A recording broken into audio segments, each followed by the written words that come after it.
Welcome, everyone. Welcome, welcome, humans popping in. Welcome, boisterous sea lions. That's who we have joining us today from the more than human world. Take a listen.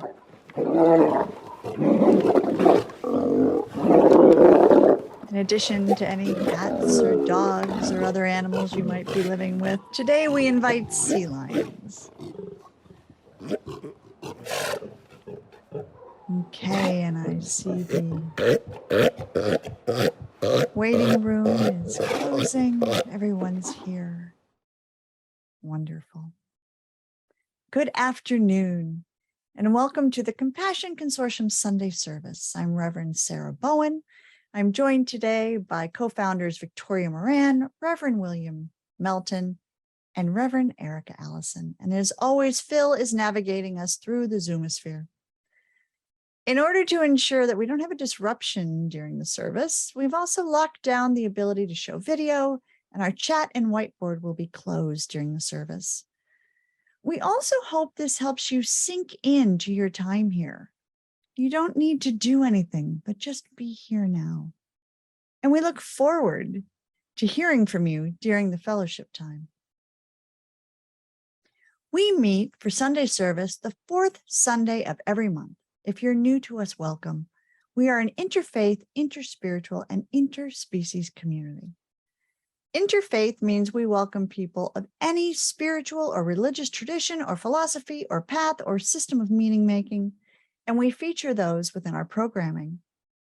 Interspiritual means that we believe underneath all of those religions and philosophies and ways of thinking, there lies a commitment to three common values underneath all that we can agree on: peace, compassionate service, and love for all of creation.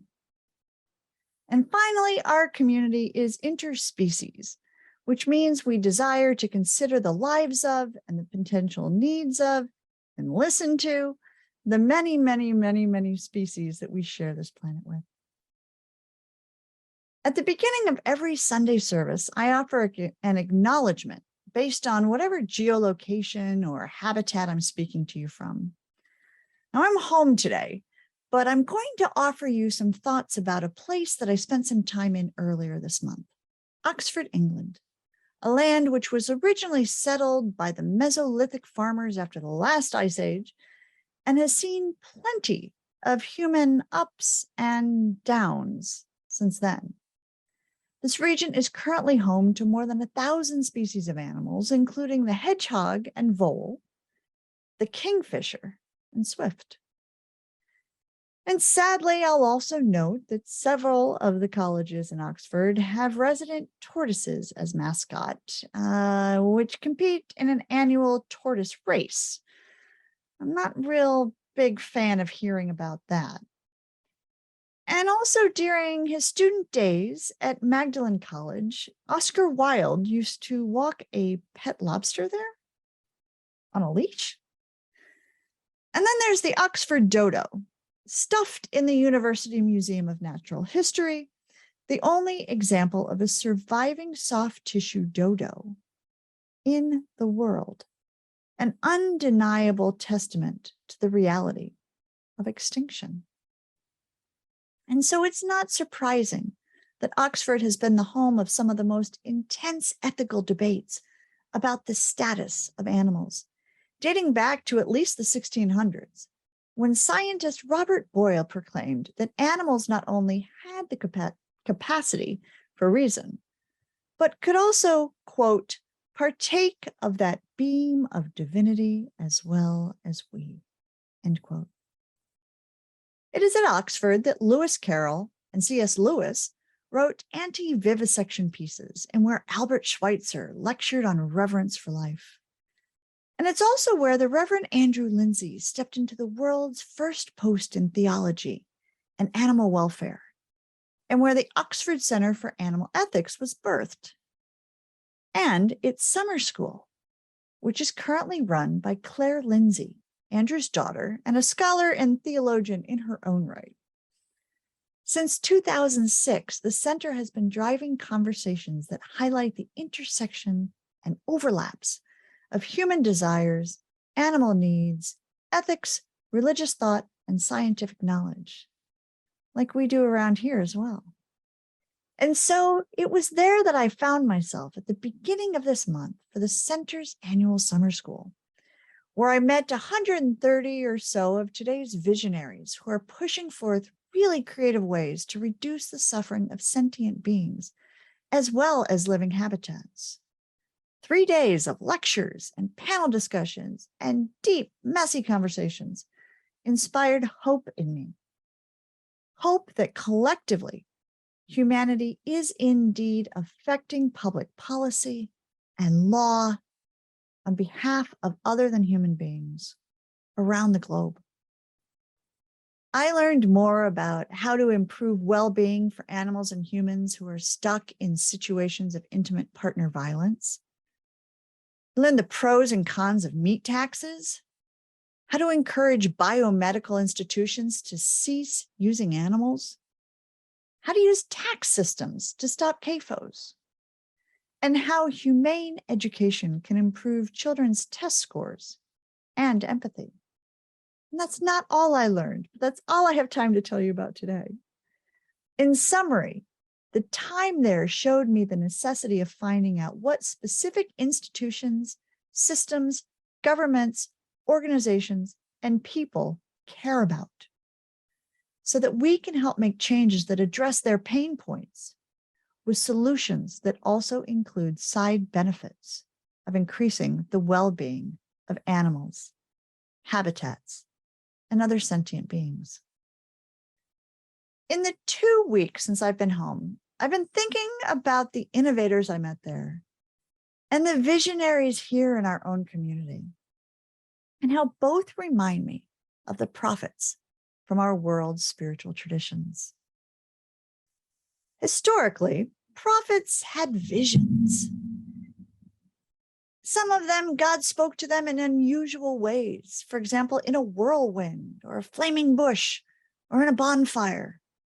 My visions aren't quite that grandiose, but many of us have visions which we feel come from someplace deep, deep within, or perhaps with divine aid.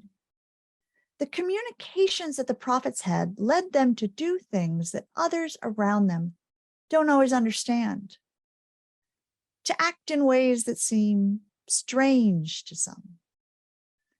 What they speak about may not be understood until further down the line in time. Sometimes their behavior can seem over the top, or it might be cloaked in parody, like Reverend William's Mad Vegan Prophet episodes that challenged us to look at what effective advocacy does and doesn't look like.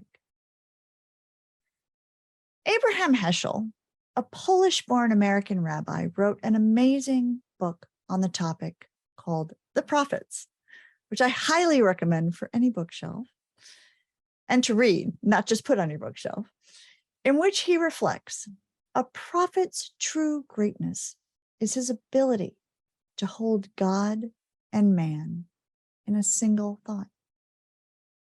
Around here, we might broaden Heschel's thought, remarking that our greatest acts are those that can hold the needs of every being, divine, human, or otherwise, in a single thought. Now, beyond prophets, there are plentiful other examples in our sacred texts from around the world of people being farsighted, and farsighted in the good way. For example, there's a story in the book of Acts in the Christian scriptures that I'd like to briefly touch on. Now, as an interfaith community, I don't normally speak to you quoting Bible verses, but I hope you'll extend me a little leeway today, because it is the anniversary of my preacher father's death many, many years ago. But this time for me is a time that recalls the teachings I learned from him.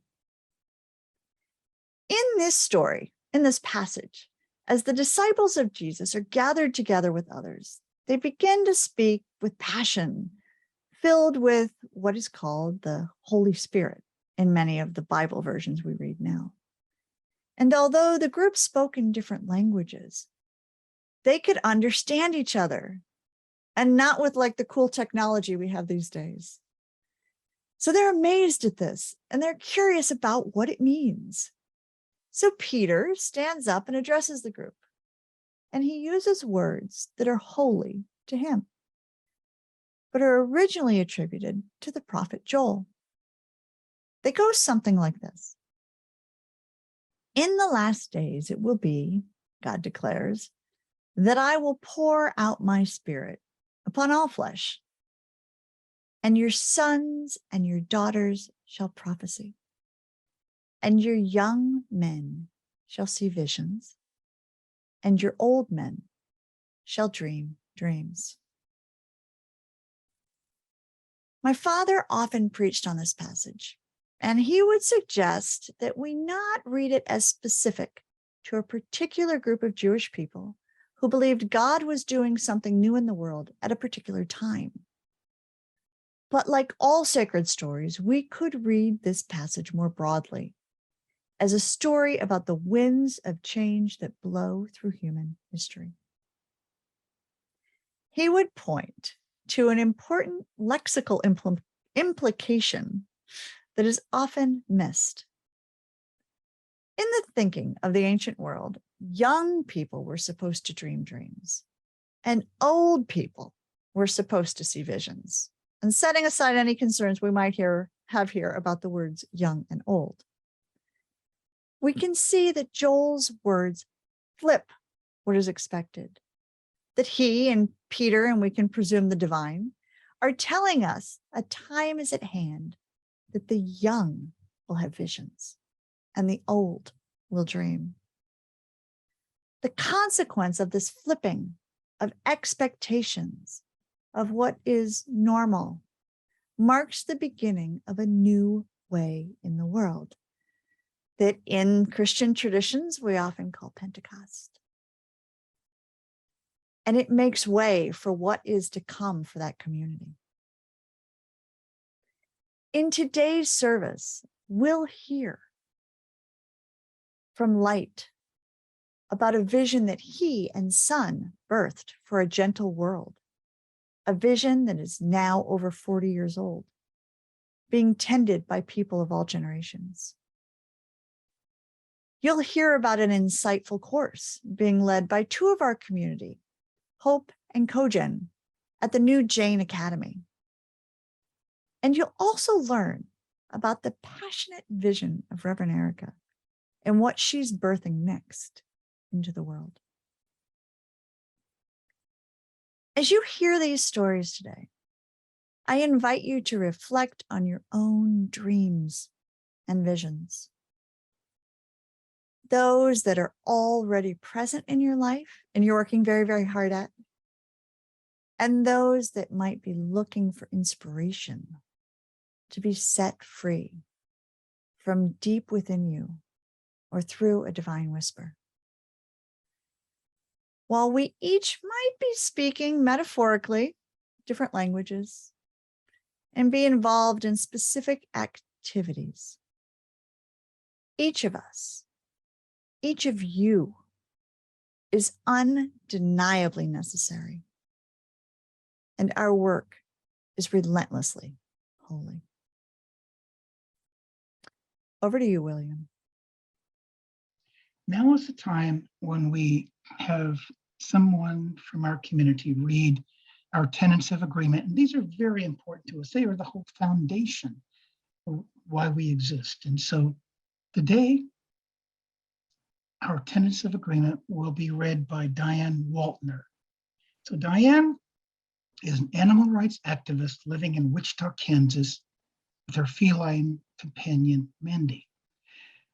Now, it's possible that many of you don't know much about Wichita and how cool it is, but I know because I spent 4 years at Wichita State University and graduated from Wichita State University. So even though it's probably changed since 1974 when I graduated, I know it to be a very cool city. So Diane founded and is active in the Wichita Animal Rights Meetup Group and she's organized a variety of events from vegan film showings to hosting speakers to organizing a vegan puppet market. She is the organizer of the Wichita Veg Meetup group and is also active in the local Unity community. Diane is a graduate of Victoria's Main Street Vegan Academy and is enrolled in the Compassion Consortium Animal Chaplaincy Training Program. We will have Diane join us in the future so we can learn more about her fantastic journey and her book, Evolving into Wholeness, A Journey of Compassion. So now, Phil, would you highlight Diane so she can read the Tenets of Agreement? Our Tenets of Agreement. We acknowledge a divine force at the heart of the universe and in all living beings. We may refer to this force as God, but it is known by many names and appears in different forms or as formless. We recognize the common moral principles inherent within all wisdom traditions. We affirm that compassion, reverence for life, and nonviolence are fundamental to religious faith and moral philosophy and are to be extended to all sentient beings. We stand by the principles of inclusion, diversity, and equality, and hold these as essential in our human relations. We hold that non-human animals are imbued with the same essence of life and love as our human animals, and that there is moral parity between us. We avow that humans do not own the earth, its resources, or its inhabitants, but instead must be involved in their protection and care. We endeavor to eat and live in a kind and sustainable manner, moving away from animal foods and animal-derived clothing, as well as any activities that cause harm to our fellow beings, human or otherwise. We aim to provide spiritual comfort, fellowship, and food for thought for those practicing or exploring a vegan lifestyle. We offer guidance and peer support for all those seeking a more compassionate and spiritual life.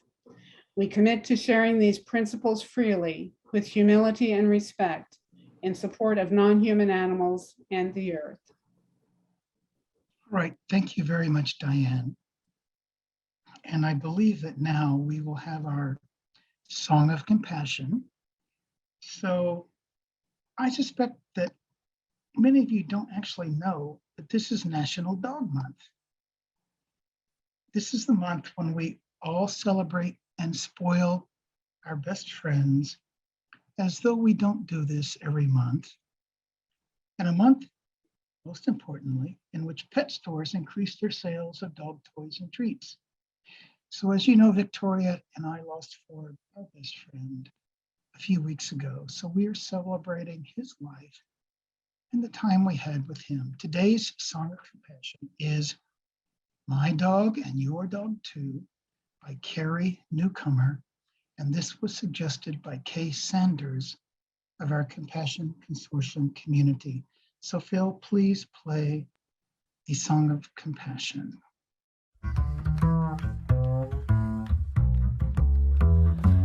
I have a gray old dog who loves me more than bones. She's seen my best and worst and still calls me her very own. She doesn't think I need a Nobel Prize. I'm just fine in her eyes. And heaven help anyone who tries to tell her something less. She's just not impressed. I'm doing the best I can. At least that's what I plan. I'm trying to be the person that my dog thinks I am.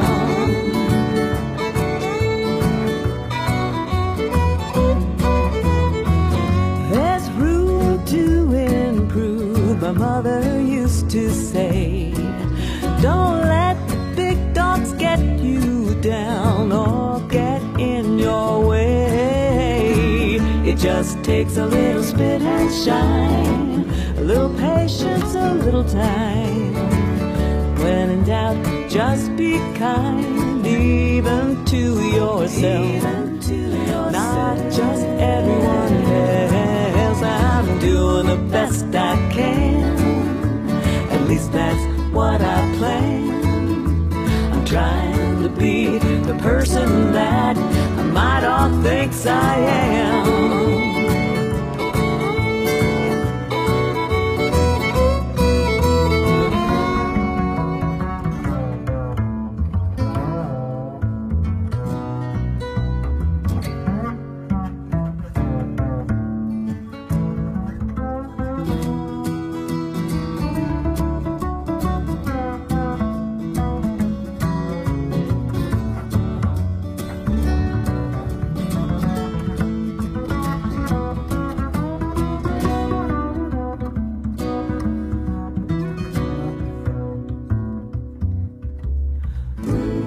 Though she's not the sharpest crayon, my dog loves me as I am, unenlightened or attuned. She still thinks I hang the moon. I thought I might skip the middle of the book, blow past all those pages without a single look. Even when it's hard to see, I'm right where I need to be. We all learn to some degree, one step at a time, and this step is mine. I'm doing the best I can, at least that's what I plan. I'm trying to be the person that my dog thinks I am. My dog thinks I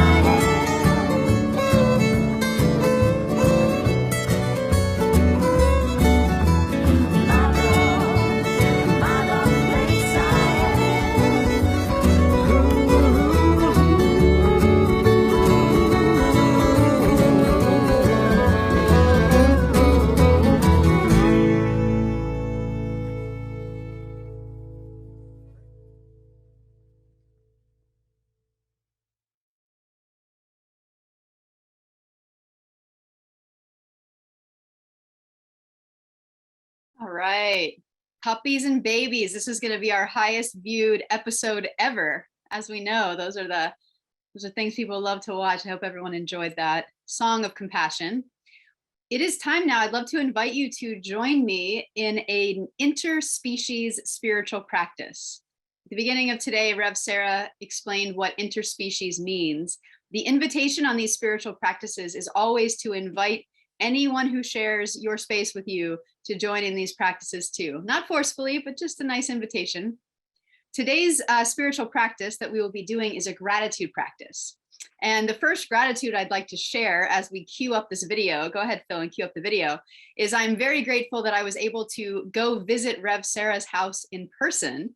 You're gonna see us together in real life in this video. We were able to, and by the way, Rev Sarah has the most cool, artistic, old former schoolhouse that I've ever seen, complete with sculptured livestock around, live animals and friends all around around her yard. So we got to do some meditation today with these gold and silver friends. So the way this is going to work is I'm going to invite you to find a comfortable place to sit. We're going to do this one as a meditation, but if you ever want to do this again, some people like to do this in a journal and actually write down some of their gratitudes. If you would like to do that, you're welcome to. We'll do this one as a seated meditation, but I'll be guiding us, and I'll guide us through a series of things to bring gratitude into your awareness for. So Phil, go ahead and roll that video.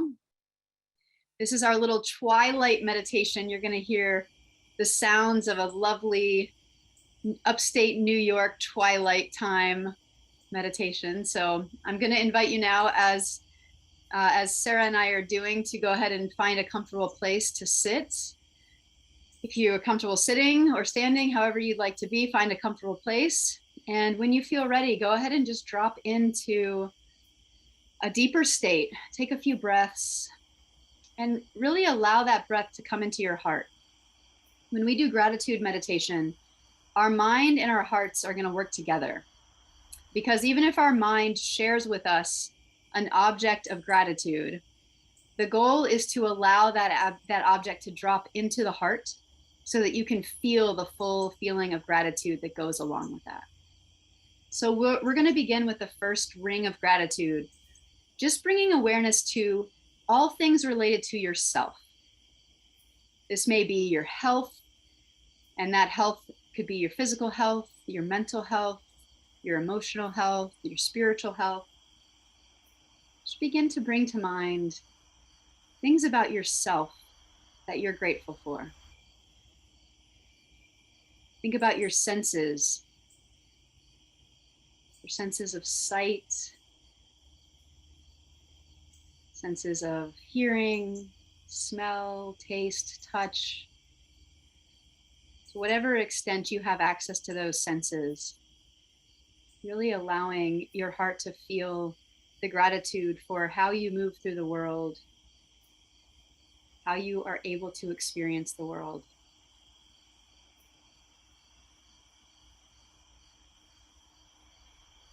And don't feel embarrassed to go really specific. If you want to be thankful for the fact that your toes allow you to keep balance as you're standing, allow your heart to feel gratitude for those toes.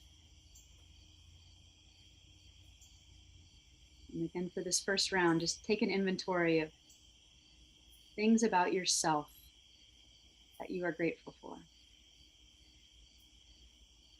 Allowing that sensation of gratitude to expand your heart. As we move into our second round now bring to mind relationships that you are grateful for.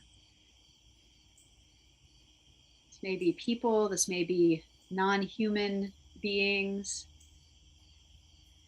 Just begin to bring into your awareness those relationships with others that fill your heart with gratitude. And allow them to drop from your mind when you call them in, down into your heart, and really feel how grateful you feel for these relationships in your life.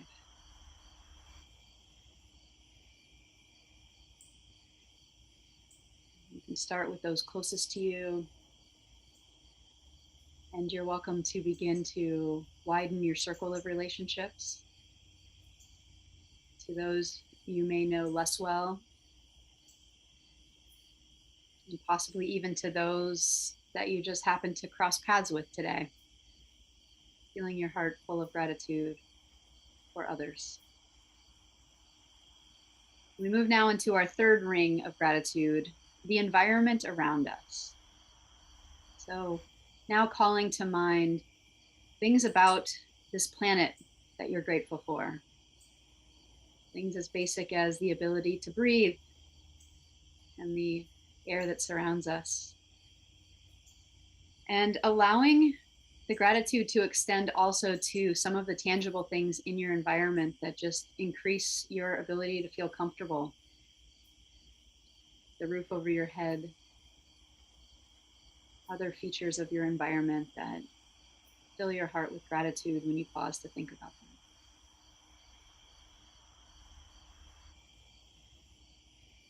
We move into our fourth ring now of gratitude, moving into experiences.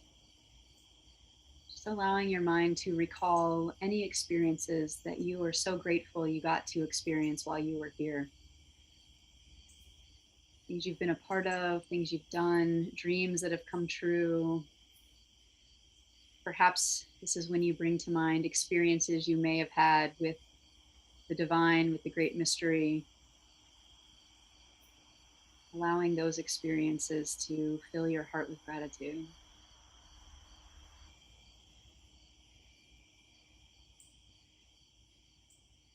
And now just begin to find some gratitude for this gratitude practice as you begin to bring yourself back into the space, bring your awareness back to this moment.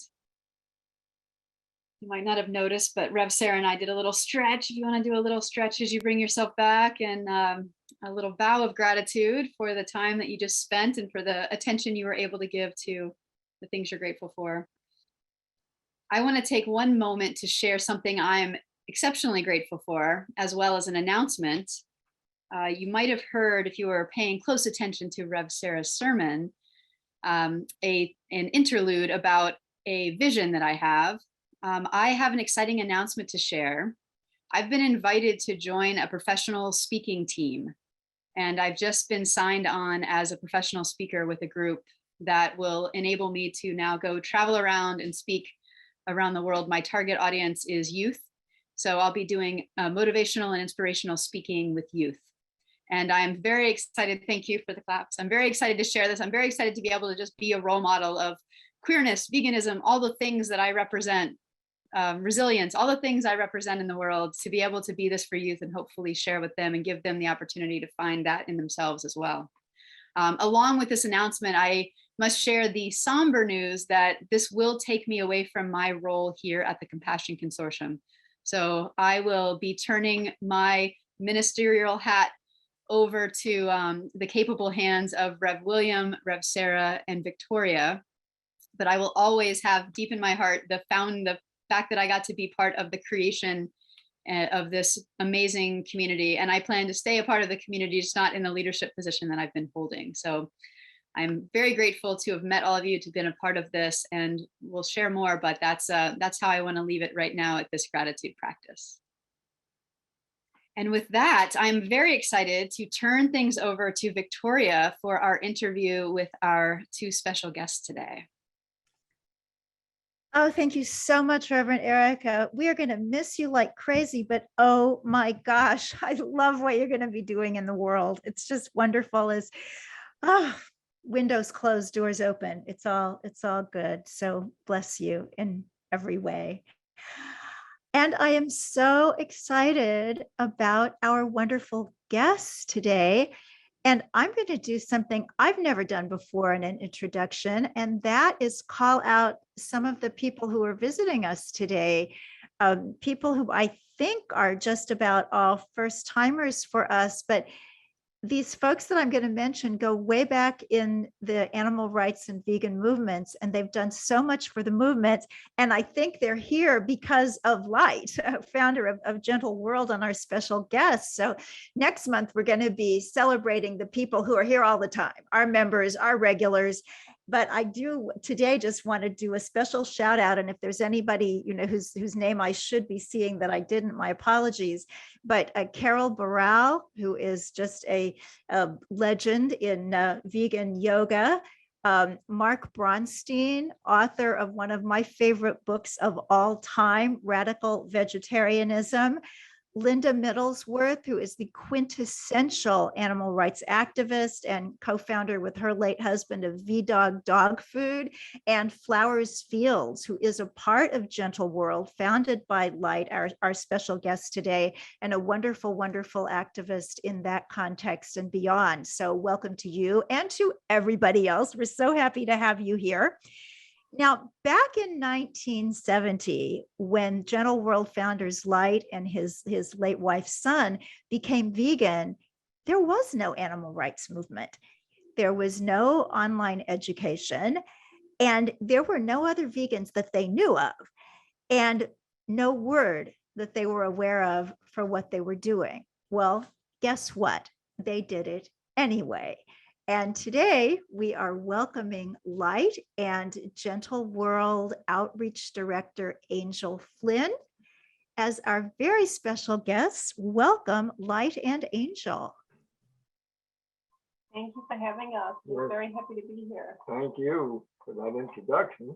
Now you're sounding a little bit not very loud to me. So speak up and cozy up to the computer, pretend like it's a fireplace and you're in Vermont in February, because we all want to be able to hear you. So we'll get a little closer. Okay, so welcome. And I'm just interested in what the world looked like to you in 1970 when you realized there might be another way to live. Well, it looked a bit as bleak as it looks today. That was the greatest discovery I ever made in my life, was to realized really my path in life. This is to help. When my wife and I went to a movie and saw the way they kill the bulls, for food. When we came out of that theater, we said, well, we can't eat meat anymore if that's what they do. And that started us on a path of what became veganism. We didn't even know there was a word. We actually thought we invented not eating meat. We knew there were vegetarians, but we didn't know anybody who had stopped leather and silk and feathers and all that. We thought we invented it at the time. The only other people we knew later were the Dinshars, who were very instrumental in our lives, actually, and in helping us. And of course, Freya still is. And what happened is we got to a point where we couldn't eat with other people. My mother, everybody was afraid we would die, because in 1970, the only what they thought was the only source of protein was the combination of rice and beans. They didn't know there were proteins in plant life. So everybody, including my parents, thought we would die. So they would sneak, meat sauce when they cooked for us, into our food. So eventually we had to stop eating what they were cooking. And we would mention this to our friends. We thought that would be all we would need to do, is mention the plight of the animals, and they would join us, which didn't turn out to be true. But a few people do, and that's how the commune began, because we had to separate from the rest of the world, which in a way we still do, but our world we separated from is getting bigger all the time. It's amazing for me to see vegan products in supermarkets, normal supermarkets, to see vegan stamped on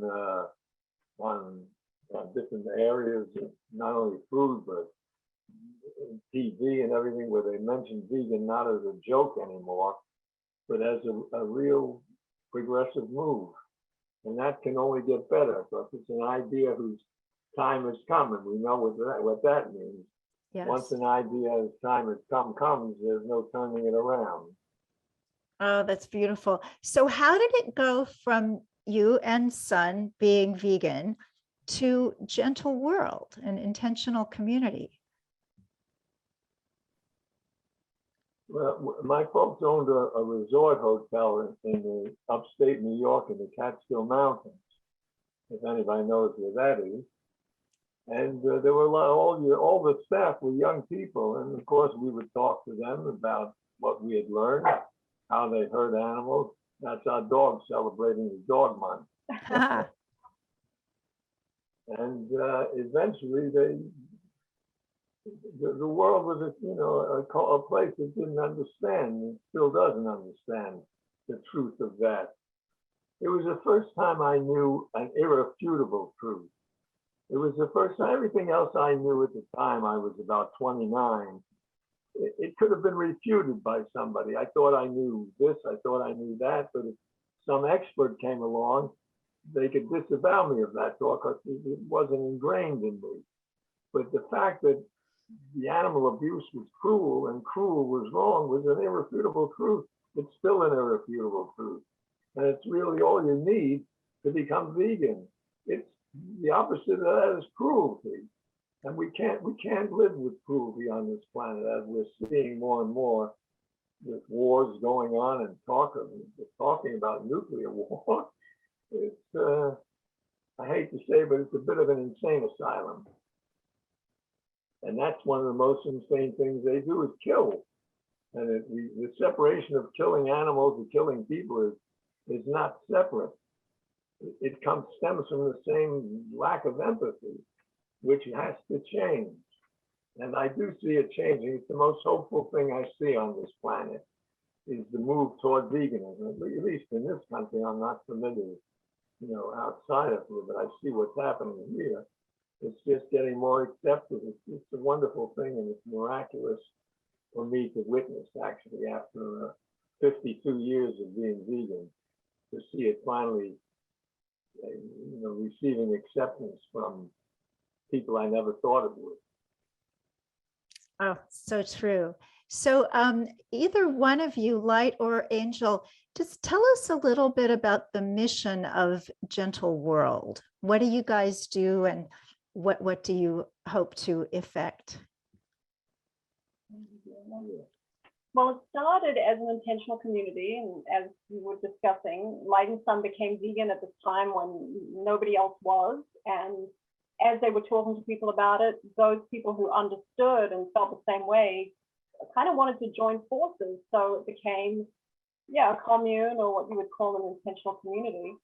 And because they had this very strong mission about wanting to just awaken people to an awareness of the animal situation, non-human animal situation, they began developing recipes. That was kind of the first thing, was, hey, let's make the food taste better so people can be more open to this idea.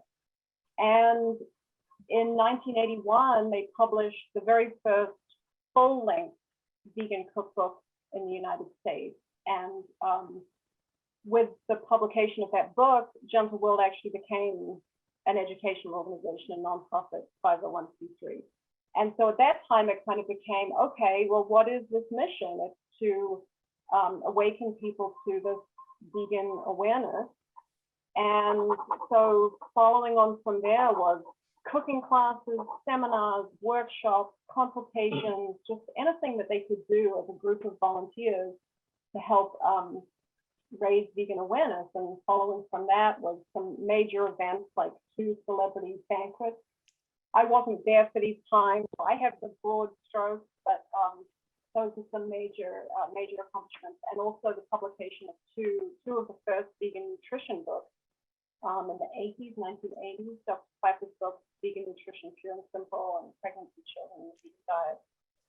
And of course, this Gentle World's history spans decades. So in these years, there was the opening of a restaurant on Maui to help people learn about incredibly delicious vegan food, the publication of another cookbook, and then the opening of 2 educational centers, one in New Zealand and one here in Hawaii, where we are now. And of course, we have our website, we have a newsletter, and we have had a visitor program. Right now, it's on pause because of COVID. But for quite a long time now, we have been welcoming people here to our centers to give them, like a week or 2 weeks in a vegan environment to learn what it is to be vegan, learn how to cook, learn how to eat, learn how to garden, and just sit and talk with longtime vegans who can help them understand what it's all about. Because one of the things that's happened as veganism has grown, people are much more aware of the word, but in some ways, the original meaning of the word has become a little bit confused, a little bit diluted. And so some people come to us, kind of at the brink of wanting to become vegan, and they don't really know what it really is. So we try to help people understand, this is a really, a very important, very powerful stand against nonviolence. It's a commitment to stand for nonviolence. It's a commitment against cruelty and for justice. And we try to help people understand it on that level so that when they go out into the world, they're going out there with a definition of veganism that can really stick.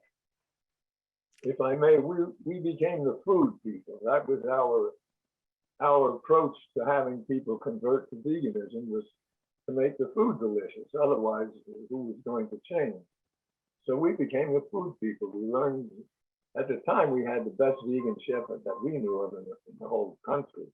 Of course, now there are hundreds of them, which is it's a source of pride in a realistic sense to see what's going on with the change toward veganism. I know it's nowhere near enough, but it's heartening. And it's one of the few things nowadays in the world that is heartening.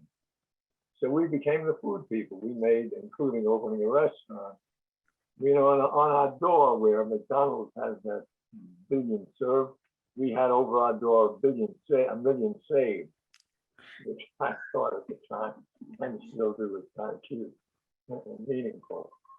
It's amazing because nowadays people come into veganism and there's everything you could possibly want. There's ice cream, there's yogurt, there's cheese, there's all sorts of different meats, and now they're doing seafood and all these different things. But back then, there were no alternatives. There weren't really health food stores or products like that you can now buy and do it so conveniently. Absolutely. We thought we had stopped ice cream forever. We didn't think we'd ever get ice cream again, or many other things.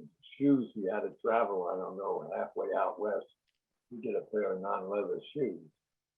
No, the world has changed in that way, and it's one of the few good changes I see. And I believe that Gentle World brought us the first vegan medical doctor who was active in this movement in the United States. Some of you came to the Vegetarian Summerfest. It was either 1983 or 1984. I just know my daughter was in my arms, so I'm not sure exactly how old she was, but she was a baby. And everybody had this kind of scuttlebutt. There's a medical doctor here. There's a medical doctor here. Well, that turned out to be Dr. Michael Clapper. And I remember thinking, oh, we have a medical doctor now. Well, everything will change. Well, everything has changed. It's just taken a while.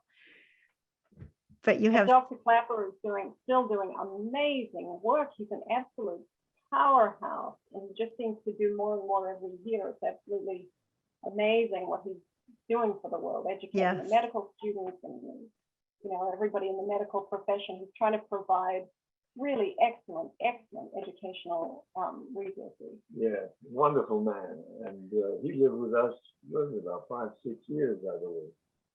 Something like that, 5 or 6 years. Yeah, he made some major changes in our lives and healed not only people when he lived with us, but he used to stitch up turtles that were, tortoises, big tortoises that were run over by cars and crack their shells. He found a way to sew them up and to heal them. And many other animals, cats, dogs, whoever was hurt. There was once a time where one of the Gentle World members rescued a frog out of the mouth of a snake. So the frog was being bitten by the snake.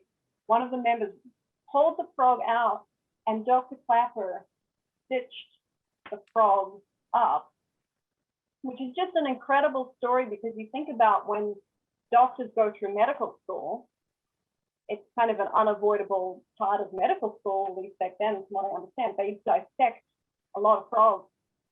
So that one experience of stitching the frog up was like the opposite of that, like a healing somehow. By the way, that frog healed, and it must have taken 30 stitches.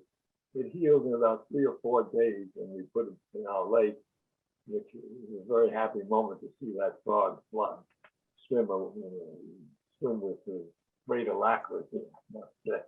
wow. Yes, that was quite a moment to watch him stitching instead of cutting a living animal. Yeah. So this was also the era when you were doing the celebrity banquets. What gave you that idea, and what were those like? That was actually my wife's son who thought of that. It was National Vegetarian Day or something. And my nephew was River Phoenix, and of course now Joaquin Phoenix, my sister-in-law's children. So with him and Martha Plimpton's help, and what was the top 40? Casey Kasem. And Casey Kasem, who became a vegan through Dr. Clapper. He was a vegetarian, became a vegan, a wonderful man, by the way. And we thought of having a banquet with celebrities. And at the time, we sent handwritten invitations to every celebrity we could think of, and used River's name as a come-on, that he's going to be there. And we had celebrities back then, a lot of them that people wouldn't know now, but we had, I'm gonna put on my glasses, just read a few names that you know. Sidney Poitier, Sheena Easton, Danny Glover, and Martha Plimpton, River, and Drew Barrymore, who was a kid at the time, must have been about 15. They all came to this banquet. We fed them 21 meals from 21 different countries. The banquet back then cost us, I'd say, about $20,000, which interestingly we made back because after the banquet we had so much food left over that we filled Spielberg's freezer and many other, rich, famous Hollywood people. We filled their freezers. They didn't even ask how much money. They just said, fill my freezer, because they could afford anything, I guess. They didn't do the banquet as a fundraiser. It was all free. All free Everything to was free. everybody. It was designed to be an outreach event. The tagline was to inspire those who are an inspiration to others. So this is back before, celebrities were becoming vegan and then, sometimes dropping out later on. This is before anybody knew about veganism. In fact, you didn't even call it vegan, right? It was a vegetarian then. Total vegetarian, they made it, even with our cookbook. Nobody knew what the word meant. The thought was that if somebody very high profile actually became vegan and experienced wonderful changes from it, then it would put it on a whole other level of visibility. The idea was to bring veganism into the spotlight. With delicious food, that was the key. The food was delicious. Yeah, that's the important part. It has to be delicious. Yes. So fast forwarding to 2022, we look around at the world and we see veganism is growing. Animal rights is a force to be reckoned with. And yet, at first glance, the world looks like a terrible mess. So what do you do with all this after 50 plus years, Light? You develop a lot of patience. One of the things you do, it's moving in the right direction, and it can only go forward. It's going to take, I thought in the beginning, it would take 10 years. Mm-hmm. And certainly for everybody I knew to be vegan, it was such an obvious truth. They're hurting these animals, period. That should be enough. Let's not do that. It didn't work that way.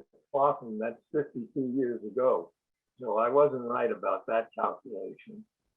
But I still have hope. As I said, the most hopeful thing I see. And it's increasing every day. And it's young people who are getting into the reality. Of course, with the internet's a big help because they can see what was kept hidden for so many years. I never even thought about a slaughterhouse when I was in high school. And nowadays, of course, they can push a button and see the cruelty that goes on. And I think that's going to make a big change, the internet. And plus, people talk to each other. Young people can talk to each other like they couldn't do before. We praise the divine intervention. and that too. And also have faith that, social progress is subject to things like tipping points and things like black swan events. I mean, things can happen unexpectedly that change things dramatically that you never could have foreseen. So progress might look like it's going at a certain rate, and then all of a sudden something happens and it becomes exponential. So we hold out hope for that kind of. At one time, a few years back, we thought it would be mad cow that would become a pandemic and help people to stop eating them. But so far that hasn't worked. But something, in any case, it's moving forward. Yes. Well, your nephew has produced a splendid new documentary called The End of Medicine about antibiotic resistance and zoonotic diseases. And because we know that there are people out there who are not sadly interested in animals, they don't agree with our views of nutrition, and they don't make the connection with the environment, maybe these newer topics will get some interest there in the healthcare field in particular. So go ahead. I'm sorry, go ahead. Well, the environment, that is something you didn't know about hurting the environment in 1970. The truth is, it's the panacea. Everything gets better. Everything gets better in the individual, and everything gets better in the world. There's no downside to it. Veganism is the answer to pretty much every problem we have. Not every, but most of the problem we have. Well, the animal farming is becoming seriously unsustainable, and that's going to, they just won't be able to keep doing it eventually, between the water drying up and the climate change and all of bad. It's coming to a point where it won't be able to continue. Well, thank you both so much for being here. Thank you for adding a great deal of light to our afternoon or morning for you in Hawaii. Thank you for all that you do. And I hope that you can stay around with us until the end. And if you do have to leave, we just wish you every kind of blessing, and may Gentle World thrive and prosper on into the future. We will stay around, but I want to leave you with something I wrote everything's a long time ago after a certain age. It's something I wrote a long time ago. If you would walk toward truth, If you would lead the way. It's so long ago, I don't remember it. If you would lead the way, walk toward truth, for there are those who follow, guided only by your footprints. Thank you. I'll leave you with that, but we will hang around. And thank you for the beautiful service. It's very uplifting and empowering. So We're grateful for it. Yes, thank you. Oh, thank you so much. And thanks for all the inspiration. Turning it back now to Reverend Sarah, I think. Reverend Erica. Oh, that's right. Compassion in Action, Reverend Erica. That's right. I'll take it from here. So this is that moment in our service where we check in with our bodies. We see if anything needs to move or shake or wiggle or stretch. And I'm going to take a moment to make a little public service announcement. One of the nice things about stretching is that if you have any conditioned thoughts in your body, stretching is a nice way to allow those to release. I don't know if you all picked up on the fact that I used the word livestock earlier. That was a total conditioned word that I caught myself say. So I'm going to do a little extra stretching to allow that word to just lift right out of my vocabulary in hopes that I never say it again, especially when talking about our beautiful animal friends. So just go ahead and see anything needs to move or shake or wiggle. It is my pleasure now to introduce you to our Compassion in Action guests. Now, this segment, as many of you know, is a segment where we highlight and spotlight people in the community who are doing things in their own lives to put compassion into action. And so I'm very excited today to introduce you to Hope and Kojin Pohanik. And by way of introduction, we'll let them give a little wave and Phil will spotlight them as I read a quick bio. So Hope has been active in animal protection and environmental activism for over 30 years. She's the executive director of Compassionate Living. She hosts the Hope for the Animals podcast, get that, Hope in her name, Hope, and founded the Ahisma Living Project to bring light to deep parallels between Dharma religions and veganism. Kojin has a PhD in religious studies with an emphasis on Hinduism and ethics and holds a master's degree in Buddhism. He is currently an associate professor in Jain studies at the Arihanta, I think you're going to tell me how to say that, Arihanta Academy. And together they are the co-authors of a book called The Ultimate Betrayal. Is There Happy Meat? So let's turn it over to Hope, because Hope is going to be teaching an online class this fall at the Arihanta Academy, which is the new Jain Academy. And her class is called Ahimsa, Animal Advocacy and Veganism. So Hope and Kojin, both of you, welcome. And Hope, go ahead and tell us a little bit about this class that you're teaching, this academy that you're a part of, and kind of how Jainism fits into all of that.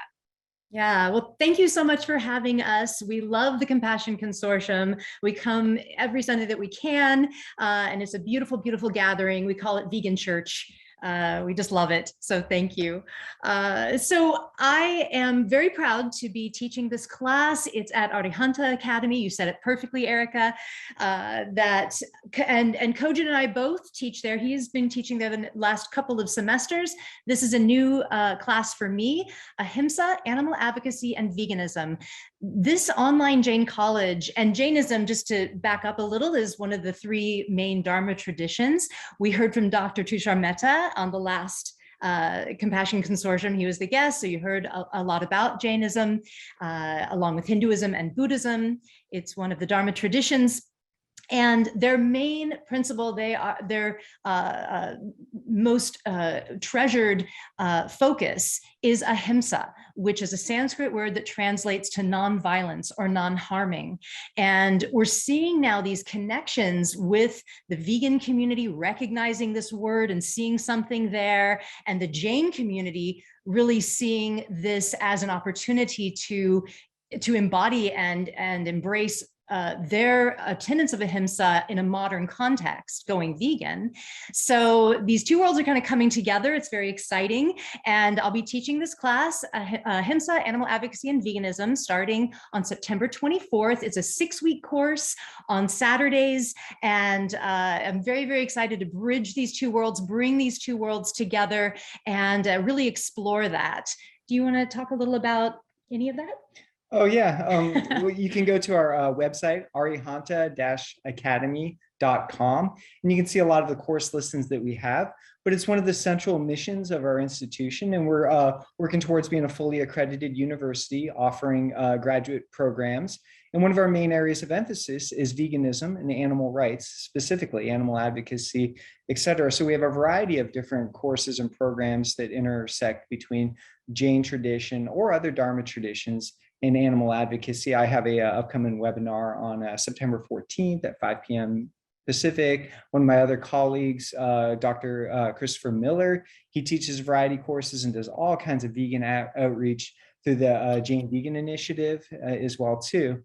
And yeah, out of all the religions that I interact with, which is quite a few given my profession, it's very striking how well veganism is being embraced by the Jain community. It's very encouraging.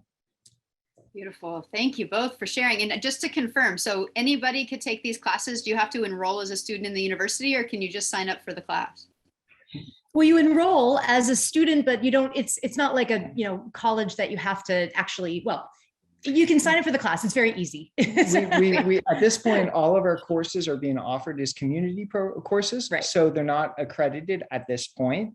But we're working at, we're only a year old. So the academy is only 2 semesters old. But hopefully by the fall, it looks like by the fall of 2023, we'll finally be accredited. And then we'll still have community programs. We also have youth programs as well too. So we have youth programs, we have community programs, then we have accredited programs as well, graduate programs. So we have just a spectrum of various different ways to sort of learn about the Jain tradition. Amazing. So there's a little bit of information in the chat if you'd like to learn more. And can you all just leave us with a little bit about kind of how does your spirituality and your teaching, like how did all this come about? What is this? Tell us a little bit about how that looks in your life. Okay. Well, we have been together. We've been married 22 years, and we came from very different backgrounds. He was raised atheist. I was raised Southern Baptist. And by the time 22 years ago, when we met and fell in love, I was an atheist, and he had really gotten into these Eastern traditions, the Buddhism, Hinduism. He was doing deep Gandhi studies and Bhakti studies, and I, we were okay with where we were. I knew one day he was going to turn to me and say, I have to run off to a mountain somewhere and I'm on retreat for months and that's fine. I understand. But learning about these things, hearing what he was learning and what he was, getting into so deeply, it started resonating with me more and more, and how I already saw the world, the ethics, the just the love of the planet and the animals and the world beyond the human community. I really started resonating with these teachings and with the Dharma traditions, and I just got so deep in that now I'm actually going to be teaching a class on it. So it's a beautiful evolution. Yeah, I mean, that's basically it. And he, here, I'll brag on him for just a sec. He is so amazing with his own practice. He gets up at 4 o'clock every morning and he has a 3-hour meditation of, he wouldn't say this himself, but I'll brag on him just a bit, chanting, memorizing of Sanskrit shlokas. He's fluent in Sanskrit. It's really amazing, his practice, all while I'm still asleep. So. That's incredible. Thank you for that inspiration and for all of the compassion you're putting into action. And if that class is intriguing to anyone here, please check the chat for more information on how to join that, and keep us posted on how this continues to unfold. I'm sure that the Academy will continue to grow and evolve, and we'd love to be in the loop on what continues to unfold for you. Thank you so much. Thank you. Thank you. And do we have the time to do the ending? Yes, that's right. Okay, really quick. Share with us. Yes. We wanted to end by teaching you the Jain greeting of Jai Janendra, and that this is like their namaste. Just how in a lot of traditions you say namaste for hello, goodbye, inhalation, whatever. Some other traditions say Hare Krishna. This is the Jains. It's Jai Janendra. So we'll do it muted first. At the very end, if you could just unmute everybody, we'll all say it together, but let me teach it to you first. So Kojin will repeat Jai. Jai. Everybody say it muted. So everybody at home, you say, so Jai. Jai. Jen. Jen. Indra. Indra. Jai. Jai. Jen. Jen. Indra. Indra. Jai. Jai. Janendra. Janendra. Jai. Jai. Janendra. Janendra. Jai Janendra. Jai Janendra. Jai Janendra. Janendra. All right, so now we'll open it up. Jai Janendra. Oh, they did? Okay. Do we all say it together? 1, 2, 3. Jai Jai Janendra. Janendra. Thank you so much. All right, Rev Sarah, over to you. I want to learn every new language that I learn from Hope. That was delightful. Thank you so much. So today, as we start blessings and prayers, we're going to divert a little bit into something a little different than we usually do, because as we mentioned, this is an interspecies community, and we have lost one of our co-founder-ishes. And so I want to invite Victoria to come and speak a little bit about Forbes as we get started today. Thank you, Reverend Sarah. Before I start to talk about Forbes, I do want to acknowledge that the animal rights community lost a champion in the past week, and that is Sherry Kolb. You know Sherry if you read one of her books like Beating Hearts, Veganism and Abortion, or also Mind If I Eat the Cheeseburger? Answering the questions that vegans are often asked. So I was at Sherry's memorial service this morning, and someone said that she was the closest to a perfect person that they had ever known. And if you'd like to know a little bit more about that, I recommend Mind If I Order the Cheeseburger.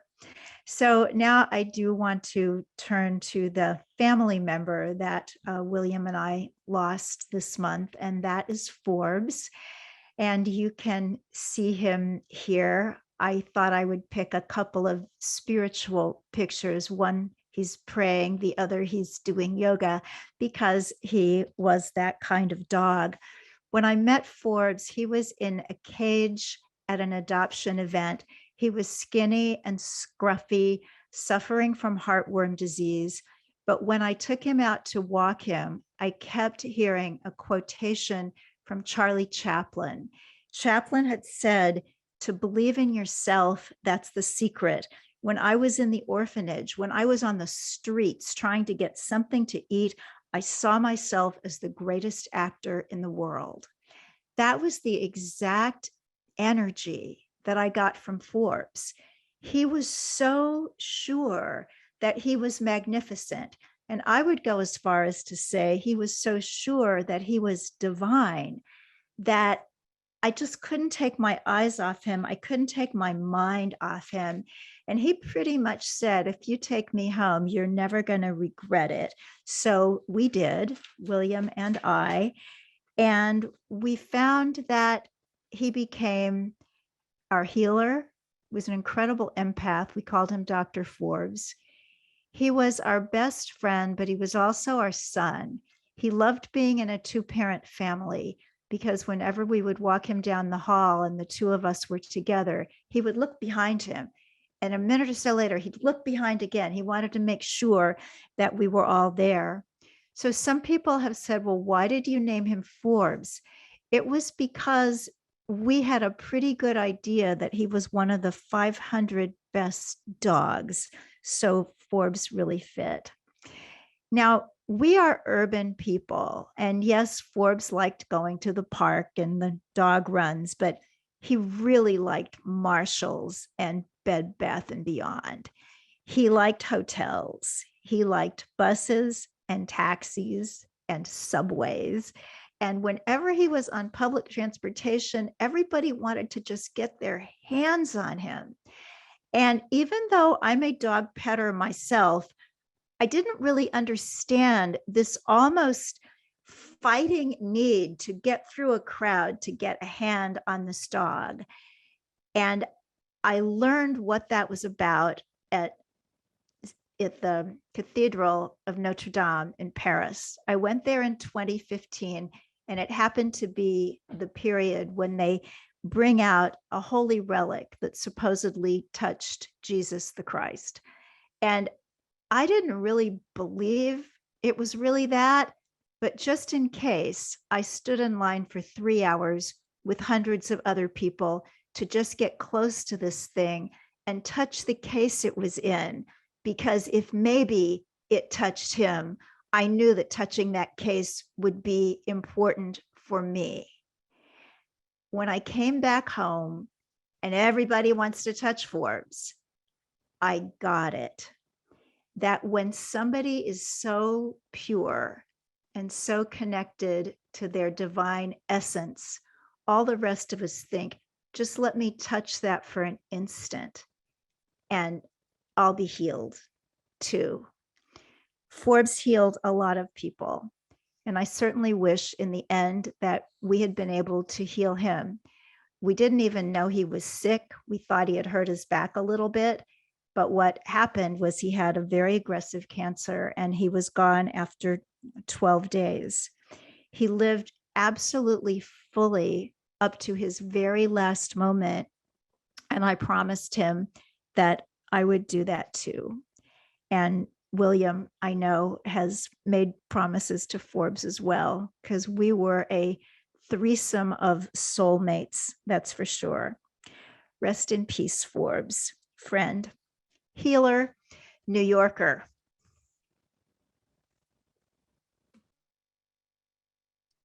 Oh, Victoria, thank you so much for that beautiful, beautiful tribute to an important, important member of the Compassion Consortium. Thank you.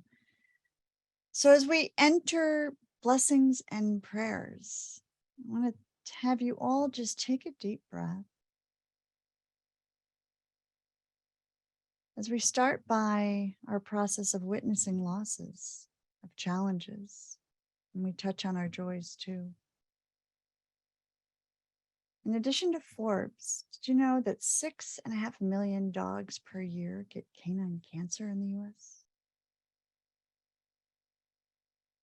Deep breath.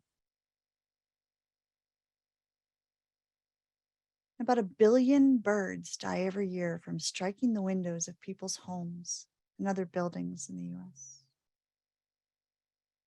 Take a moment for them. And 1 million animals a day lose their lives on roads in the US due to vehicle strikes. You know, I love to remind you about that. Don't love to remind you, but I love to acknowledge it. And we know the tough statistics about the loss of land animals and agribusiness. And I'll toss in as my last one here this month, that almost 4 billion fish lost their lives this year due to humans. It's a lot of loss we're holding, isn't it? Personal loss, larger loss. And on the flip side, many people help companion animals ease pain at the end of their life, like Victoria and William did, and reverently honor them and create enduring connections. And as we lose some animals, there's good news for others. 4.1 million shelter animals are adopted each year. And it's estimated that 105 animals don't need to die each year for each person who changes to a plant-based diet. A lot of animals based on this group right here. So there's good news too. This flip side happens when we attend to loss in a reverent way, and when we work to prevent loss by fixing systems that are broken. So today we're going to be doing a blessing in the form of kintsugi. You may have heard of this. Has anyone ever seen something like this? This is a tea bowl from Japan's 17th century Edo period that was broken and then repaired with a resin made from tea sap and sprinkled with gold dust. This is another one. It's a way of repairing things and not hiding the cracks, but highlighting the cracks for what they've taught us. Kind of like Erica's practice earlier when she highlighted for us the use of a word and shined light on it. And so we're going to do that today. Now, as a philosophy, kintsugi says that breakage and repair is not something to disguise, and they take a lot of time to repair. Okay, tree sap to make lacquer, gold dust to find that, skill, and it takes a lot of time. I'm not that skilled, but we're going to give it a shot. So here you go. This right here is an old cat water bowl, excuse me, from one of my cats who's passed on. And you'll notice it's broken. And my husband donated a very old paintbrush. My husband's a painter. And this is back from the days when he didn't know how paintbrushes were made and started buying synthetic ones. And so I want to recognize and acknowledge the loss that this represents too, right here. And after some searching, I found a cruelty-free glue. And I found some gold dust that I'm going to admit in the middle of my prayer is called unicorn snot. So I'm just going to presence that it is promised to be cruelty-free, glue and gold, even though it has a name, unicorn snot. And I'm not skilled at this, but I think this is perfect because it reminds us all that we do not have to be perfect at loss and grief. We don't have to be perfect at all. We can use the tools that we find around us. We can use the tools that others give us or they donate. We can use what we have in the moment, taking things that don't seem sacred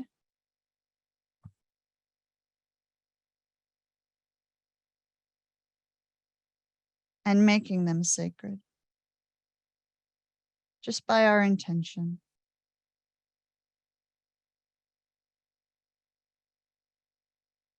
And this one will probably not end up in the Smithsonian like one of those other ones I showed you. No, it probably won't. But it's making me feel a little lighter to do it.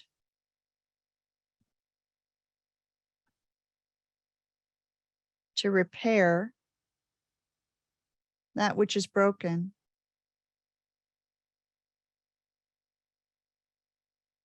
Without hiding it. And making a sloppy mess. Because grief is freaking messy, folks. And into this, I'm going to place Forbes in our loving care to honor his light-filled incense. And also those birds in the window strikes.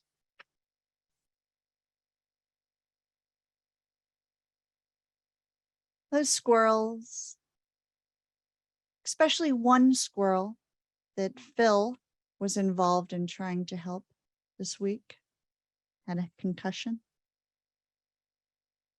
And the fish. And as I mentioned, this is the weekend that my father died. This is his yahrzeit. So I'm going to add my Father in here as well. We set our intention to fix the brokenness with gold, to show that we are aware of loss and honor that. And so I'd like you into the chat, which Phil has opened, to please place the names that will go into this bowl.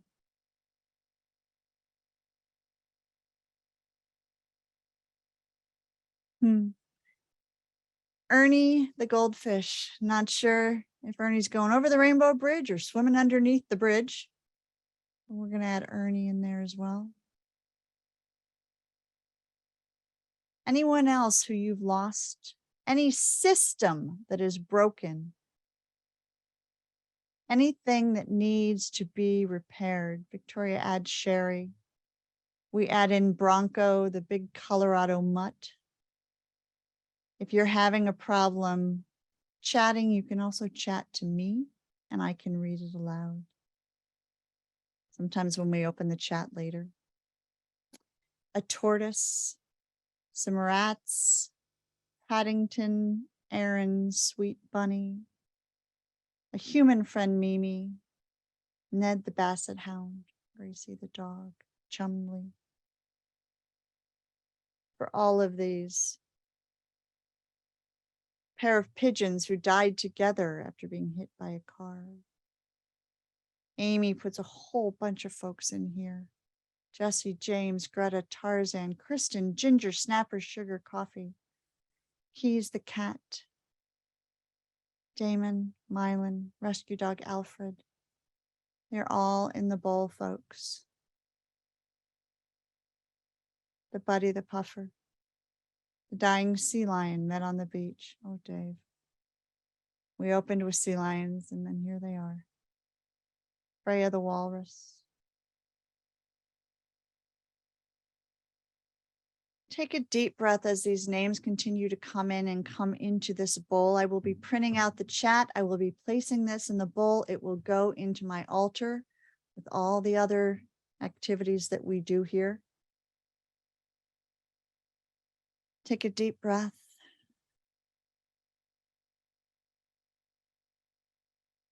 Feel free to add a few words to any one or thing or being or force that might be meaningful to you as Phil brings up our closing prayer. And so we say these words together as we do every month, and some of us do every day. Say them along with me. May all creatures everywhere be happy and free. May the thoughts, words, and actions of our lives contribute to this happiness and this freedom for all. May it be so. Amen. So mote it be. Victoria. Thank over you. to you. Thank you, Reverend Sarah. That was perfection in real life. And thanks to everybody for joining us for Sunday service. So I would like to thank everybody for joining us. I just want to fill you in on a few upcoming events. Our September 25th guest will be Ivana Lynch.